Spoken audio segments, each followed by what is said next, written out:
스님이라고 불리우는 스님들이 많으시잖아요. 그렇다면 그 큰 스님이라고 불리는 그 기준이 뭘까요?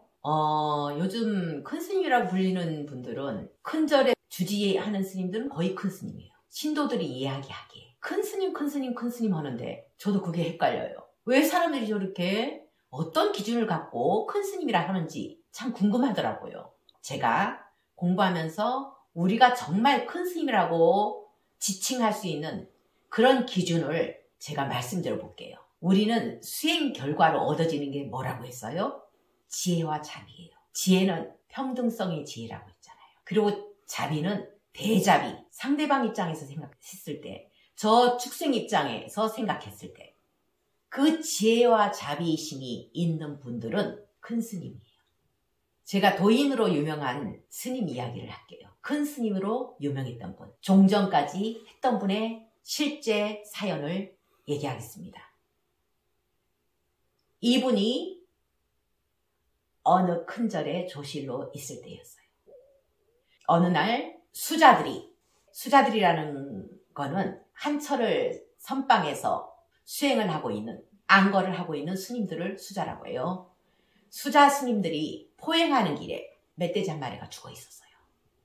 조실 스님, 멧돼지 한 마리가 저기 죽어 있습니다. 가서 스님들이 이야기했어요. 이 조실 스님이 그거 관세음보살님이 우리 스님들 몸보신 시키려고 보낸 선물이다. 그렇게 얘기하고 동네 사람들 불러갖고 다 해체해가지고 그거를 스님들한테 먹였어요. 그러고 나서 이 스님은 얼마 후에 어떤 사연이 있는지 모르지만 조실 자리에서 쫓겨나고 그리고 승적도 박탈당하고 평생 수자들 원망하다가 죽음을 맞이한 스님이 계세요. 현대에. 이분을 지금도 큰 스님이라고 해요. 법문집도 아주 잘 나와 있고 입으로는 거룩한 말을 해요. 부처님 말씀. 행은 안 돼요. 어떻게 그게 먹을 걸로 생각 들어요? 그거는 금강경의 도리도 모르는 거잖아요. 축생과 인간이 둘이 아닌 이치도 모르는 거예요.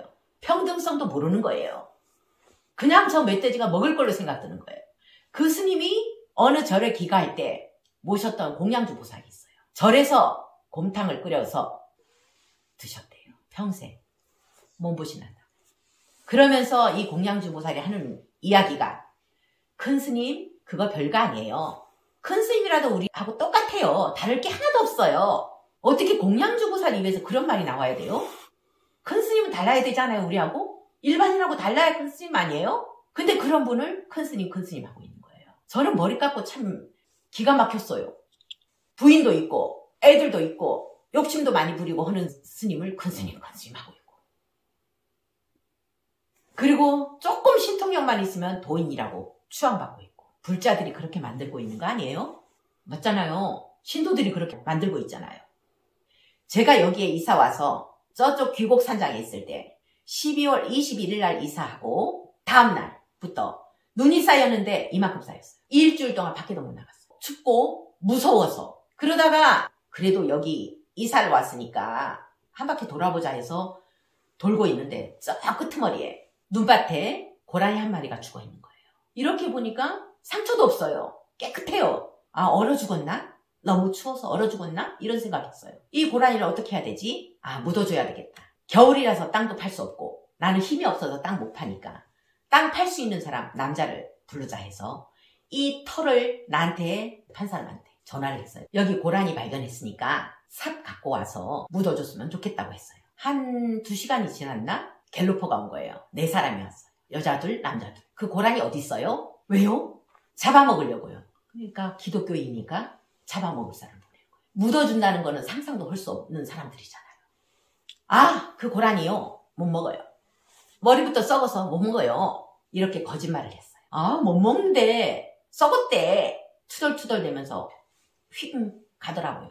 그러고 나서 읍사무소에 전화를 했어요. 이 고라니를 묻어줄 수 있는 사람 보내라 했어요. 그랬더니만 트럭 갖고 온 거예요. 정말 묻어주죠? 예, 우리 포크레인으로 땅 파서 묻어줍니다. 이래요.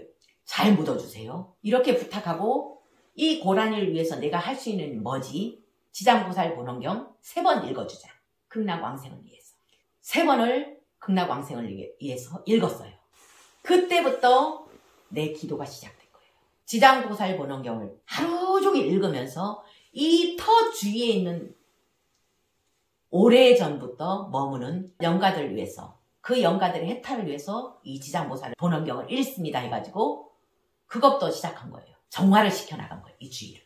그때부터 내 기도가 시작된 거예요. 그러고 나서 한 3, 4일 지났나? 여기 있는 이 산신 할아버지하고 꿈속에서 대화한다는 거사님이 있다고 했지요. 그 거사님이 오자마자 첫 마디가 뭐였는 줄 아세요? 고라니 얘기를 한마디 한 적 없거든요. 그 스님한테 가서 전해라. 고라니 잘 처리했다 해라. 이분이 다 보고 있는 거예요.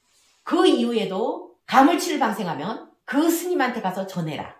가물치는 다음에 용이 될 존재다. 방생 참 잘했다고 해라. 내 행동을 다 지켜보고 있는 거예요. 그러니까 빗나가겠어요? 내가 수행을 제대로 안 하겠어요? 저는 그때 공부도 안 된 상태에서도 그 고라니를 봤을 때 먹을 거로 생각된 게 아니고 묻어줘야 되겠구나 생각 들었어요. 기도해서 극락왕생 시켜야 되겠구나 생각 들었어요. 근데 어떻게 우리나라에서 최고의 자리인, 불교에서 최고의 어른 자리인 종전까지 하신 분이 그거 먹을 걸로 생각 들어요? 멧돼지가 어떤 마음으로 거기 와서 죽어 있겠어요? 아, 스님들한테 내 죽은 모습을 보이면 스님들이 나를 염불이라도 해서 묻어주겠지. 이런 마음으로 거기 와서 죽은 거 아니겠어요? 큰 스님? 아무나 큰 스님 아니에요. 옛날에 당나라 때 남전 스님이 있었죠. 고양이 목을 친 남전 스님. 제자들이 엄청 많았대요. 그 스님 제자들이. 싸우고 있었어요. 고양이 딱 발견하고 쟤한테 불성이 있느냐? 이쪽에서는 있다. 이쪽에서는 없다. 싸우고 있었어요. 스승이 나타났어요. 고양이를 탁 붙잡고 칼을 들고 한마디도 이르지 못하면 고양이 목을 치겠다 했어요. 그 중에서 한마디도 못 이르니까 그 자리에서 고양이 목을 쳐버려서 제가 천신검에 이야기한 적이 있죠.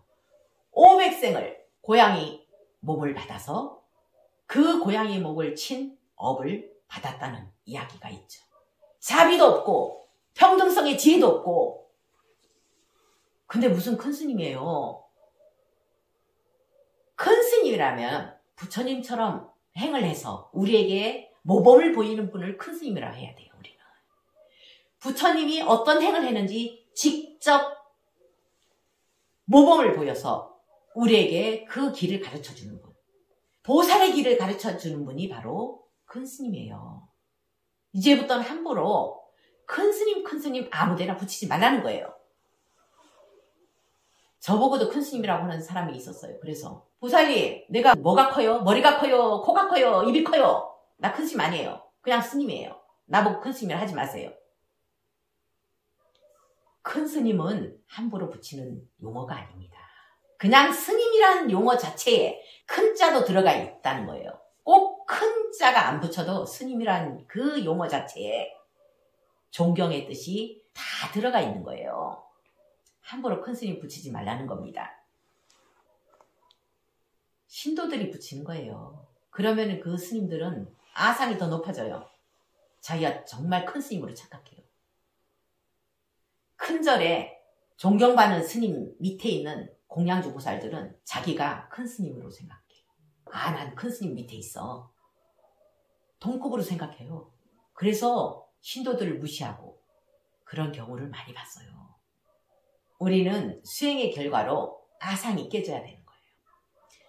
우리가 큰 스님 할수록 그분들은 아상이 깨지는 게 아니고 아상만 높아지니까 스님들을 망치지 말라는 거예요. 함부로 큰 스님이란 용어를 써서 스님들을 망치지 말았으면 좋겠습니다.